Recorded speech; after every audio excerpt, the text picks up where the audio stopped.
না না, ওটা তো না। তোমাকে ভালো লাগছে না তো আমি কি করব? ওটা আমার আমার দোষ কোথায়? ওটা মোবাইলের দোষ। মন আমার অকারণ উচ্চাটন বোঝে না রে কিছু, জানি না অবিরাম ছুটে যায় কেন তোর পিছু। কিছুতেই লাগে না ভালো আর কেন তোকে ছাড়া।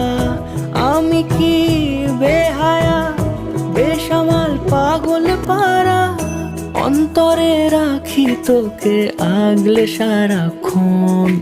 আহারে মন মেতেছে সোহাগে যখন, আহারে মন মেতেছে সোহাগে যখন।